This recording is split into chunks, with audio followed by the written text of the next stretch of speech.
আজকের কুইজ হচ্ছে আমি এই পুরো ভিডিওতে কোন এসএসজিটাকে ডার্ক হর্স হিসেবে কাউন্ট করেছিলাম।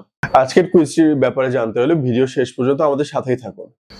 হ্যালো এভরিওয়ান, আমি সিন্দিদ আজকে আবারও চলে এসেছি। আজকে এসএসডি রাউন্ড আপ নিয়ে চলে এসেছি। এই এসএসডি গুলো স্পন্সর করেছে কম্পিউটার ভিলেজ আইডিবি শাখা। আজকের ভিডিওতে একটা ইন্টারেস্টিং জিনিস থাকতেছে, সেটা হচ্ছে কুইজ। কুইজের সময়কাল 72 ঘন্টা এবং কুইজের ডিটেলস গুলো আমাদের ক্যাপশনে দেওয়া থাকবে। এই 72 ঘন্টা সময়কালের পরে দুজন বিজয়ী ঘোষণা করা হবে। দুজন বিজয়ী ঘোষণার প্রথম জনকে 600 টাকা এবং দ্বিতীয় জনকে 400 টাকা টক টাইম ফ্রি দেওয়া হবে।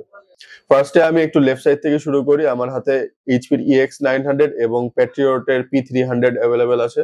তারপরে আমার এখানে হচ্ছে নিটেকের একটা এসএসডি আছে, মধ্যে আরেকটা এসএসডি আছে, এটা আমি পরে রিভিল করবো, একটা ইন্টারেস্টিং এসএসডি। তার সাথে আমার রাইট হ্যান্ডে আছে এইচপির EX900 প্লাস এবং OCPC এর MFL, যেটা এই সবগুলো হলো Zen 3 এসএসডি।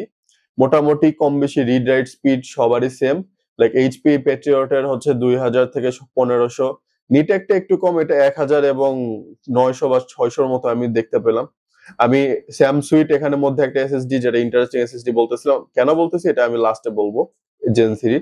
আর রাইট সাইডে আমার EX900 প্লাস এবং OCPC, এই দুইটা সবারই পরিচিত। এগুলার স্পিড অ্যারাউন্ড 3000 টু লাইক 2500 মতো হচ্ছে কিগুলো থাকে।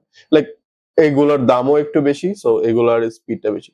লাস্টলি আমি এই এসএসডিটা নিয়ে একটু কথা বলতে চাই। এটা হচ্ছে স্যাম সুইটের এসএসডি, এটা বাজারে নতুন এসেছে, কম্পিউটার ভিলেজ আমাকে এনে দিয়েছে। স্যাম সুইটের এসএসডি এটা ইন্টারেস্টিং বলতেছি বিকজ এই Zen 3 এসএসডির ভিতরে কোনো এসএসডিতে DRAM ক্যাশ নাই, বাট এইটাতে আছে। লাইক অল্প আছে, লাইক এটা 128 জিবি ভেরিয়েন্ট এবং এটাতে 128 MB DRAM ক্যাশ আছে। বাট ইন্টারেস্টিং বিষয় হলো যে এটার রিড রাইট স্পিড স্যামসাং এইচপির সমান। আমি স্যামসাং বলতেছিলাম ভুলে, বাট এইচপির সমান রিড রাইট স্পিড এবং সাথে DRAM, এবং এটার প্রাইস অ্যারাউন্ড সবগুলো থেকেই কম। তো দেখা যাক বাজারে এটা হচ্ছে কিরকম চলে। ডিরাম এর বিষয়ে অনেকে জানে না, বাট ডিরাম থাকাটা হচ্ছে একটা ছোট একটা স্টোরেজ টাইপের এক্সট্রা, যেটা হচ্ছে প্রথম ওইটুকু রিড রাইটের সময় একটা স্টোরেজ হচ্ছে ইউজ করে, যেটা হচ্ছে কি বল অনেক ফাস্ট থাকে। সো কিছু কিছু ক্ষেত্রে ভিডিও এডিটিং বা ভিডিও স্ক্রাবিং এর ক্ষেত্রে এই ডিরামটা ইউজ হয়। যদিও এটা 128 MB ডিরাম খুব একটা বেশি ইউজ হবে না, বাট এটা যেহেতু একটা 28 জিবির এসএসডি, এটা যখন 1 টেরাবাইট বা বড় 2 টেরাবাইটের যাবে, তখন 1 জিবি বা 2 জিবির ডিরাম থাকবে, তখন এটা অনেক বেশি হেল্প করবে, কারণ ওই সেক্টর বা 1 জিবির হচ্ছে যে স্ক্রাবিং টাইমটা, ওটা অনেক বেশি স্মুথ করে ফেলবে। চলে এসেছে আমাদের Zen 4 এসএসডি নিয়ে। ফার্স্টে আমার লেফট হ্যান্ড সাইডে এখানে আছে সিগেটের 1 টেরাবাইট, এটা সিগেট ব্যারাকুডার নামের এবং মডেল অনেক বড়, এর জন্য আমি জাস্ট ব্যারাকুডাতে স্টিক করলাম। এটা Zen 4 এসএসডি। মিডলে আছে আমার লেক্সারের 1 টেরাবাইট এসএসডি এবং লাস্টে আছে OCPC এর এসএসডি। এখন এখানে আমার কোর্সারের এসএসডি থাকার কথা ছিল, স্যাডলি আমার কোর্সারের এসএসডি শেষ হয়ে গেছে এবং অ্যাভেলেবল পাইনি। তো শাউট আউট কোর্সারের এসএসডি অনারেবল মেনশন হিসেবে MP600 ওটা থাকার কথা ছিল।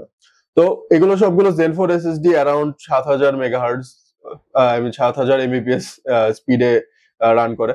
বাট এখানে একটা ডার্ক হর্স বা এদিকে হচ্ছে কি বলে একটা ইন্টারেস্টিং এসএসডি, সেটা হচ্ছে OCPC যেটা MBL এসএসডি। এইটা একমাত্র এসএসডি যেটা Zen 4 হওয়া সত্ত্বেও রাইট স্পিডটা 2700, মানে Zen 3 স্পিডের মতো। এটা একটা ইন্টারেস্টিং এসএসডি আর কি। তো Zen 4 এর এসএসডি রাউন্ড আপে আমার যেহেতু কালেকশন কম, এটুকুতে আমি হচ্ছে কি বলে থেমে যাচ্ছি।